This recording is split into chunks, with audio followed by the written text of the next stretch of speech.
নমস্কার বন্ধুরা, তোমরা সকলে কেমন আছো? আশা করি তোমরা সকলে যেখানে আছো ভালো আছো, সুস্থ আছো। আজকের রিডিংটা কিছুটা এই ধরনের, যাদের রাশি রয়েছে কর্কট, বৃশ্চিক এবং মীন রাশি। তো তোমাদের আগামী এপ্রিল মাসের লাভ লাইফ কেমন থাকবে চলো দেখে নেব।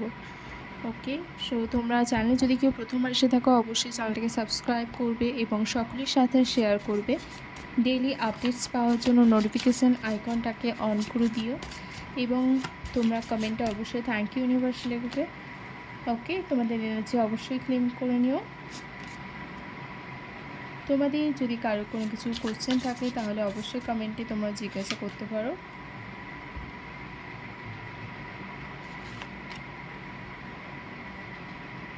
ওকে, এপ্রিল মাসে পুরোটা মিলিয়ে তোমাদের লাভ লাইফ খুব খারাপও যাবে না, খুব ভালোও যাবে না, মাঝামাঝি সিচুয়েশান থাকবে। এবং তবে অনেকে সেপারেশনের সম্ভাবনা রয়েছে। ওকে, এবং তোমাদের যাদের পার্টনারের সাথে ঠিকমতো কথাবার্তা হয় না তাদের ক্ষেত্রে অবশ্যই সেপারেশনের সম্ভাবনা তো প্রচুরই রয়েছে। এবং কারো কারোর ক্ষেত্রে রয়েছে যারা পার্টনারের বিষয়ে বেশি ভাবছো, তো সেই ভাবনাটাকে তোমরা বন্ধ করো, কারণ সেই এনার্জিটা ঠিক নয়। এবং যাদের পার্টনারকে নিয়ে নিজেদের মধ্যে একটা ইনসিকিউরিটি ফিল হচ্ছে, ভয় হচ্ছে যদি হারিয়ে ফেলো পার্টনারকে, তো এই ভাবনা থেকে তোমাদের বেরোতে হবে। এই সিচুয়েশানগুলো এপ্রিল মাসে ক্রিয়েট হতে চলেছে।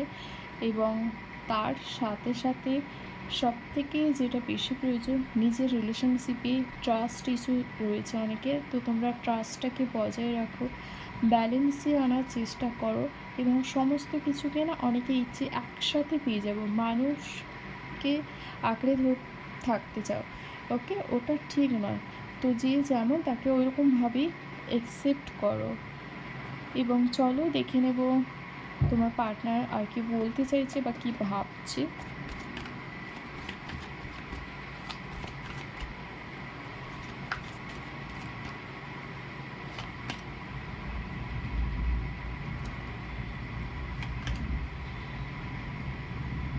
ও কিন্তু তোমাকে ভুলে যায়নি এবং ও তোমার থেকে অনেক কিছু শিখেছে, সেগুলো খুব অ্যাপ্রিসিয়েট করে মনে মনে। এবং তোমার উপস্থিতি ওর জীবনে একটা সুন্দর পৃথিবী তৈরি করে, কখনো ওর আপসেট ডাউন এরকম একটা সিচুয়েশান হয় এবং ও এটা আরও চায় না যে হয়তো ও তোমার খুব বেশি পছন্দ করে, অন্য কেউ যদি তোমাকে পছন্দ করে ফেলে, তো ওটাও চাইছে না। চলো কি গাইডেন্স আছে দেখে নেব।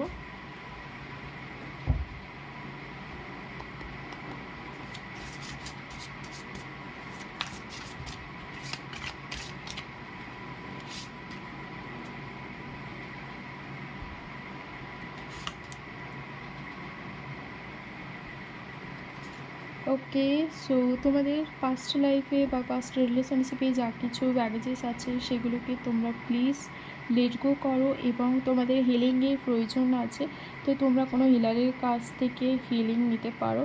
এবং তার সাথে সাথে ওভার যে হার্ডওয়ার্কটা ওটা তোমাকে করতে না বলা হচ্ছে, যতটা তোমার জন্য প্রয়োজন ততটাই করো। ওকে, সো এই ছিল তোমাদের জন্য রিডিং। দেখা হবে পরবর্তী রিডিংয়ে। Thank you so much.